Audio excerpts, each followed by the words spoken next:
نحمدہ ونصلی علی رسولہ الکریم اما بعد فاعوذ باللہ من الشیطان الرجیم بسم اللہ الرحمن الرحیم۔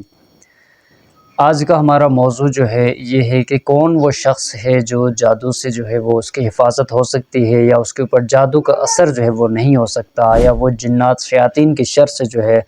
وہ بچ سکتا ہے، وہ کون شخص ہے، یہ ہم انشاءاللہ تعالیٰ آپ کے سامنے عرض کریں گے ایک جادوگر کی زبانی، کہ ایک جادوگر کا جو ہے یہ بیان ہے، ایک جادوگر نے جو ہے یہ تحریر جو ہے اس نے لکھی ہے توبہ طائب ہونے کے بعد۔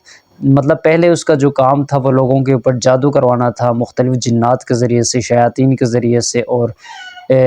مختلف طریقہ کار سے، چونکہ اس کے بہت زیادہ جو ہے وہ طریقہ کار ہوتے ہیں، وہ ان تمام طریقہ کار جو ہے تو ان کو اپناتا تھا اور لوگوں کے اوپر وہ جادو کا عمل جو ہے وہ کرواتا تھا۔ یاد رکھیے گا،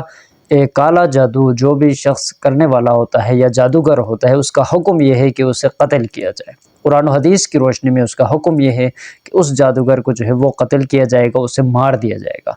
تو جادو جو ہے بہت بڑا گناہ کا کام ہے، گناہ کبیرہ ہے۔ اللہ رب الجلال ہم سب کے حفاظت فرمائے۔ تو ابھی ایک جادوگر کا جو ہے واقعہ ہے، وہ لکھتا ہے کہ پہلے میں جنات کو بھیجتا کہ فلاں شخص کے اوپر اب جادو کرے، تو وہ جنات جاتے تھے اور جانے کے بعد جو ہے وہ واپس لوٹتے تھے ناکام ہو کر، ذلیل ہو کر، کہ ہم اس شخص کی تلاش میں رہے لیکن ہمیں وہ شخص کہیں بھی نظر نہیں آیا، نہ ہم نے کہیں اس کی آواز سنی، نہ وہ ہمیں دکھائی دیا کہ ہم اس کے اوپر جادو کر سکے۔ تو اب یہ جادوگر جو ہے یہ آگے لکھتا ہے کہ میں اس سے جو طاقتور جنات ہوتے ان کو بھیجتا کہ تم جاؤ، تم جا کر جادو کرو۔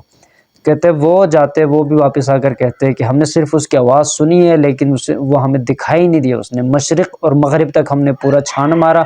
لیکن وہ شخص ہمیں نہیں ملا کہ ہم اس کے اوپر جادو کر سکے۔ اس کے بعد وہ اگلا جو کہتا ہے لکھتا ہے کہ آگے اس سے بھی بڑا قدم میں اٹھاتا اور جادو کے لیے کوشش کرتا، لیکن اس میں بھی مجھے ناکامی ملی۔ تو جب میں توبہ طائب ہوا، اللہ نے مجھے ہدایت دی، میں نے یہ کام جب چھوڑ دیا، یہ جادو کروانا، یہ کالا جادو، یہ جو بھی ہے، جب میں نے توبہ کی، راہ راست پر آ گیا، تو میں نے تحقیق کی کہ اس کی وجہ کیا ہے۔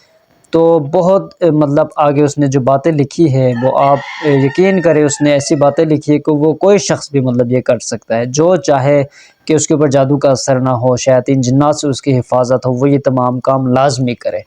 تو آگے وہ اس بارے میں لکھتا ہے کہ یہ وہ لوگ ہیں جن کا جو ہے دن ذکر و اذکار، قرآن مجید کی تلاوت، 5 وقت کی نمازوں میں اور درود ابراہیمی کی تلاوت، سورہ آیت الکرسی کی تلاوت اور یہ معوذتین وغیرہ جو مطلب صبح شام پڑھنے کی دعائیں ہیں، یہ تو چھوٹے بچے بھی پڑھ رہے ہوتے ہیں، بڑے بھی پڑھ رہے ہوتے ہیں، نمازوں میں خود تو ذکر اذکار موجود ہے۔ تو یہ جو نمازوں میں مشغول رہتے ہیں، قرآن مجید کی تلاوت میں مشغول رہتے ہیں، ذکر و اذکار میں مشغول رہتے ہیں، آیت الکرسی جو ہے پڑھتے ہیں،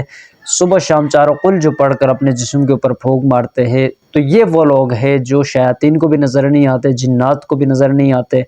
اور ان کے اوپر جو جادو کرنے کے لیے، کوئی عمل کرنے کے لیے جب آتا ہے تو وہ ناکام ہو کر واپس پلٹ جاتا ہے۔ اور جن کی آوازیں انہیں سنائی دیتی تھی، یہ کون لوگ ہیں، ان کے بارے میں اس نے لکھا ہے، یہ وہ لوگ ہیں جو کبھی تو نماز پڑھتے ہیں لیکن کبھی چھوڑ دیتے، کبھی ذکر کرتے کبھی چھوڑ دیتے،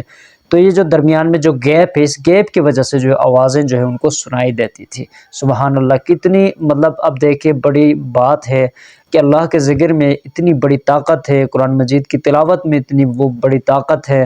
اور نمازوں میں وہ طاقت ہے کہ بندہ ہر وقت اللہ رب الجلال کے حصار میں رہتا ہے، حفاظت میں رہتا ہے، کہ کوئی بھی مطلب شریر چیز، کوئی نقصان دہ چیز اس کے اوپر اثر انداز نہیں ہو سکتا۔ تو آپ سب حضرات سے ہماری درخواست ہے، گزارش ہے کہ آپ سب سے پہلی بات تو 5 وقت نمازوں کا اہتمام کیجئے، ساتھ ساتھ صبح شام آپ چاروں قل جو ہے،